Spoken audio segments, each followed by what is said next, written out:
తాకట్టులో ఉన్న బంగారాన్ని విడిపించి ఆ రోజు ఆన్లైన్ రేటుకే మేము కొంటాం. Sharma gold company. నమస్తే, వెల్కమ్ టు అవర్ ఛానల్. ఈరోజు మనతో పాటు ప్రముఖ ఆధ్యాత్మికవేత్త, జ్యోతిష పండితులు బ్రహ్మశ్రీ నందిపట్ల శ్రీహరి శర్మ గురువు గారు ఉన్నారు. గురువు గారిని అడిగి, కార్తీక మాసం చాలా పవిత్రమైన మాసం. ఇందులో 3 సోమవారాలు అయిపోయాయి, చివరి సోమవారం మిగిలింది. ఈ 3 వారాలు చేయలేని వాళ్ళు ఈ చివరి సోమవారం రోజు ఏం చేస్తే మనకున్న కష్టాలన్నీ దూరమై ఐశ్వర్యవంతులు అవుతారో గురువుగారిని అడిగి తెలుసుకుందాం. నమస్కారం గురువుగారు. వాగర్థావివ సంపృక్తౌ వాగర్థ ప్రతిపత్తయే జగతః పితరౌ వందే పార్వతీ పరమేశ్వరౌ సదాశివ సమారంభాం శంకరాచార్య మధ్యమాం అస్మదాచార్య పర్యంతం వందే గురు పరంపరాం. ఆదిత్యాయ చ సోమాయ మంగళాయ బుధాయ చ గురు శుక్ర శనిభ్యశ్చ రాహవే కేతవే నమః. శృంగేరి జగద్గురు పీఠాధిపతులకి, కంచి పీఠాధిపతులకి నమస్కారములు తెలియజేసుకుంటూ కార్యక్రమాన్ని ప్రారంభిద్దాం. గురువుగారు, కార్తీక మాసం శివకేశవులకు చాలా ప్రీతికరమైన మాసం. సరే, చివరికి వచ్చేసాం. ఇప్పుడు 3 సోమవారాలు అయిపోయి, కార్తీక సోమవారాలు. ఆ 3 సోమవారాలు చేసుకోలేని వాళ్ళు చివరిగా ఈ కార్తీక సోమవారం రోజు ఎలాంటి విధి విధానాలు పాటిస్తే, ఎలాంటి పూజలు చేస్తే వాళ్ళకున్న కష్టాలన్నీ దూరమై ఐశ్వర్యవంతులు అవుతారో తెలియజేయండి సార్. తప్పకుండానండి వెంకటేష్ గారు. అసలు ఈ కార్తీక మాసం అంటేనే పుణ్యం సంపాదించుకునేటువంటి మాసం. అయితే చాలామంది ఏమనుకుంటారంటే, పుణ్యం అని అంటే ఏదో గుట్టలుగా సంపాదించుకుంటామని అనుకుంటుంటారు ఈ పూజలు చేయడం వల్ల. కానీ వాస్తవాన్ని గమనించుకుంటే నిజంగా పుణ్యం చేసుకోవడానికి మార్గాలు ఏర్పడతాయి.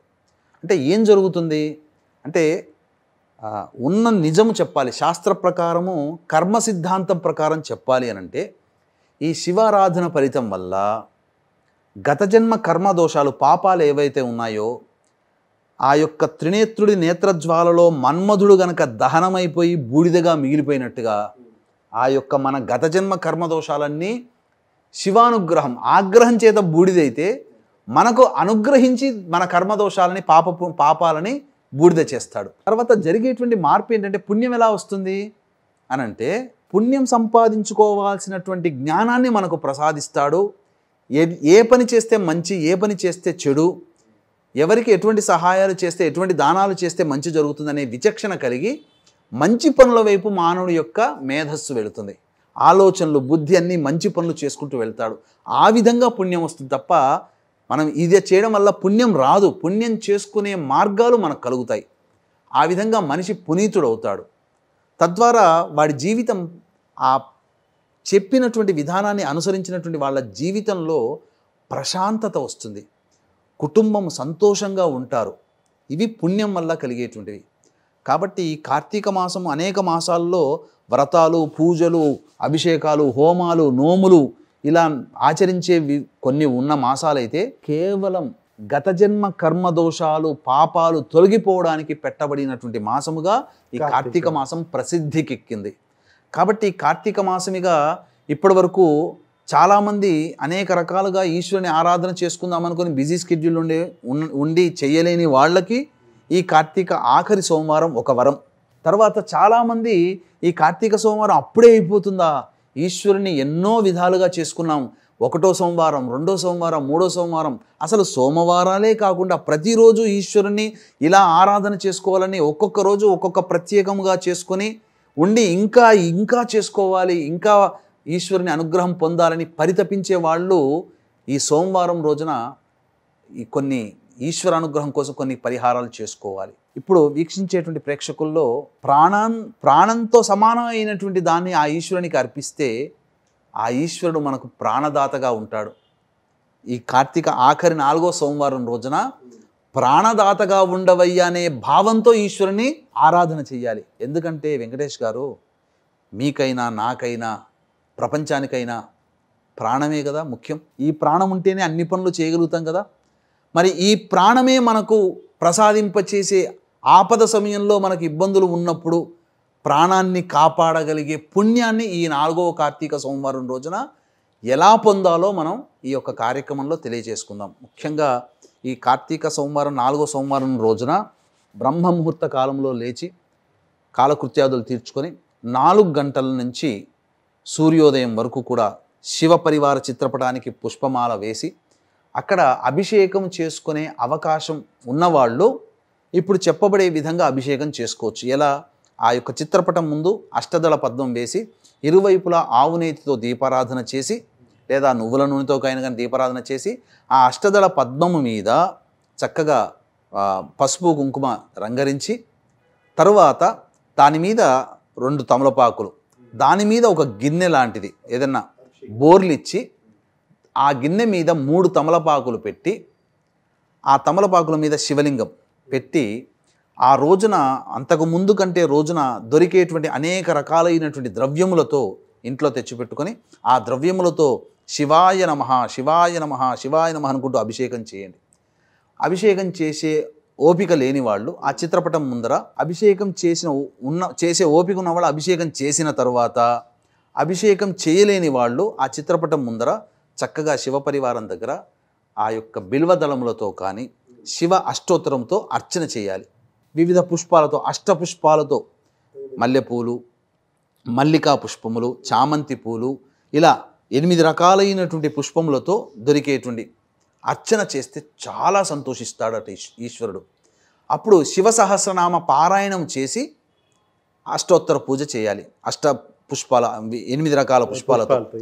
ఇక ఆ అరుణోదయ కాలం అంటే 6:14 అలా సూర్యోదయం అవుతుంది. దానికంటే ముందు 48 నిమిషాల కాలంలో తులసి చెట్టు దగ్గర ఆవునేతితో దీపారాధన, అష్టదళ పద్మం వేసి అక్కడ ఆవునేతితో దీపారాధన చేసి విష్ణు సహస్రనామ పారాయణం కానీ లేకపోతే కనీసం విష్ణు అష్టోత్తరం 3 సార్లు కానీ పారాయణం చేసి ఆ రోజంతా ఉపవాసం ఉంటే ఉపవాసం ఉండే ప్రయత్నం చేయాలి.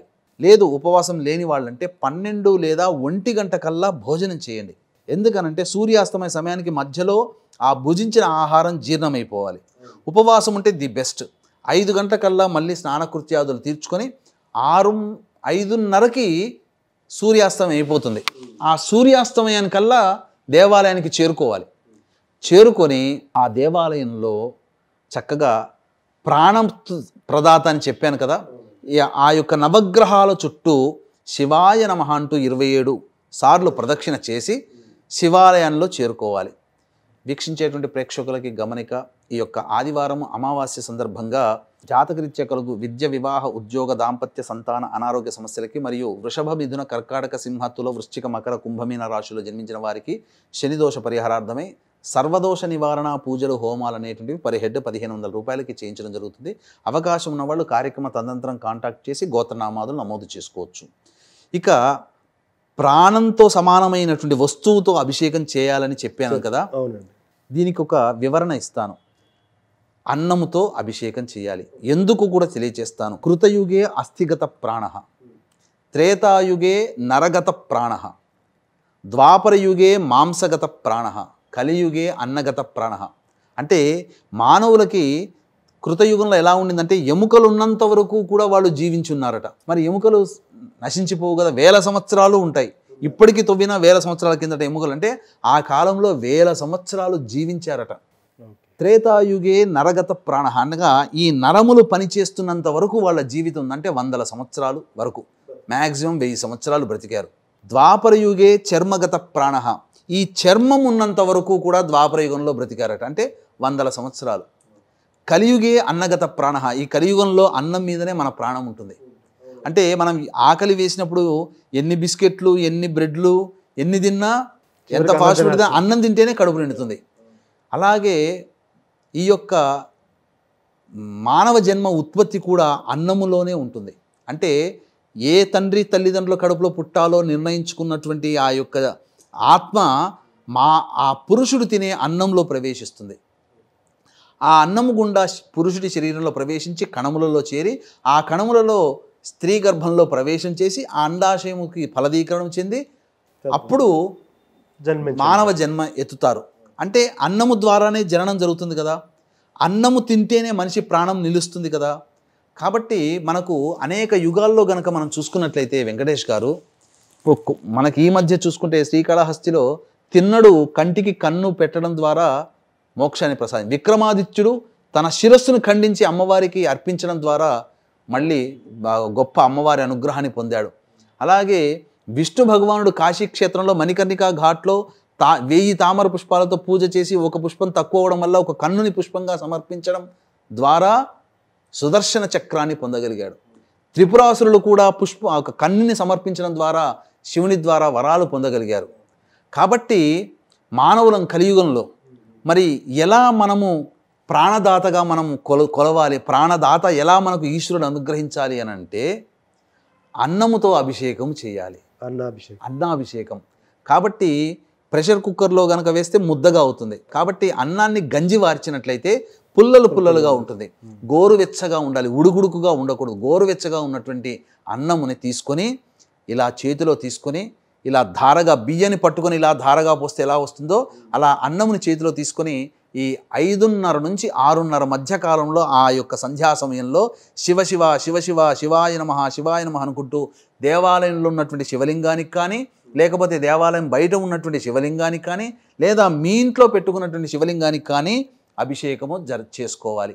చేసి ఆ యొక్క అన్నము అంతా కూడా మీ కుటుంబ సభ్యులు నైవేద్యంగా భుజించవచ్చు. ఉపవాసం ఉండి ఆ రోజు రాత్రికి భుజించవచ్చు. ఎందుకంటే ఏకాదశి రోజున కూడా ఉపవాసం ఉండేవాళ్ళు ఆ రోజున భుజించాలి. ఏకాదశి ఉపవాసం లేని వాళ్ళు కూడా ఆ రోజు భుజించవచ్చు.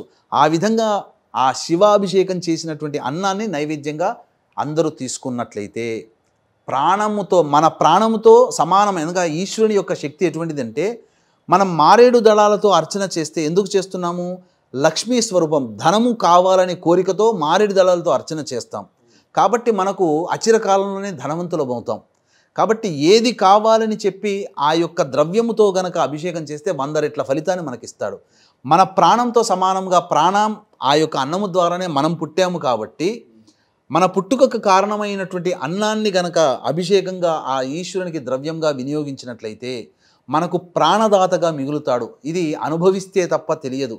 ఆపద సమయంలో ఒక సెకండ్ తప్పిందనంటే మన ప్రాణాలు పోయేటివిరా, కానీ మనం రక్షించబడ్డం ఏ పుణ్యము అని అంటారు కదా.